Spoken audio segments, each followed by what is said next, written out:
The Strange Case of Dr. Jekyll and Mr. Hyde by Robert Louis Stevenson. Chapter 3. Dr. Jekyll was quite at ease. A fortnight later, by excellent good fortune, the doctor gave one of his pleasant dinners to some 5 or 6 old cronies, all intelligent, reputable men, and all judges of good wine. And Mr. Utterson so contrived that he remained behind after the others had departed. This was no new arrangement, but a thing that had befallen many scores of times. Where Utterson was liked, he was liked well. Hosts loved to detain the dry lawyer. When the light-hearted and loose-tongued had already their foot on the threshold, they liked to sit a while in his unobtrusive company, practicing for solitude, sobering their minds in the man's rich silence after the expense and strain of gaiety. To this rule, Dr. Jekyll was no exception, and as he now sat on the opposite side of the fire, a large, well-made, smooth-faced man of 50, with something of a slyish cast perhaps, but every mark of capacity and kindness. You could see by his looks that he cherished for Mr. Utterson a sincere and warm affection. "I have been wanting to speak to you, Jekyll," began the latter. "You know that will of yours." A close observer might have gathered that a topic was distasteful, but the doctor carried it off gaily. "My poor Utterson," said he, "you are unfortunate in such a client.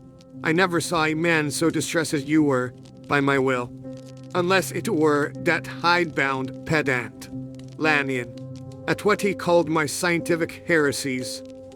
Oh, I know he's a good fellow. You needn't frown.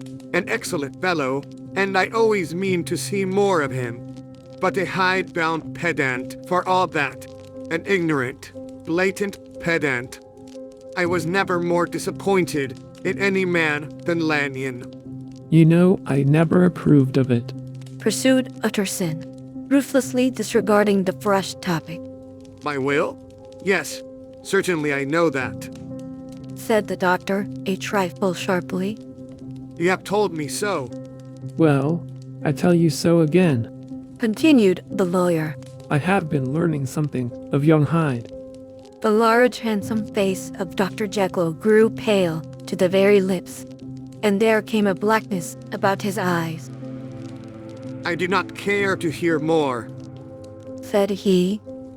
"This is a matter I thought we had agreed to drop." "What I heard was abominable," said Utterson. "It can make no change. You do not understand my position," returned the doctor, with a certain incoherency of manner. "I am painfully situated, Utterson. My position is very strange, a very strange one. It is one of those affairs that cannot be mended by talking." "Jekyll," said Utterson, "you know me. I am a man to be trusted. Make a clean breast of this incompetence, and I make no doubt I can get you out of it." "My good Utterson," said the doctor, "this is very good of you. This is downright good of you, and I cannot find the words to thank you in. I believe you fully.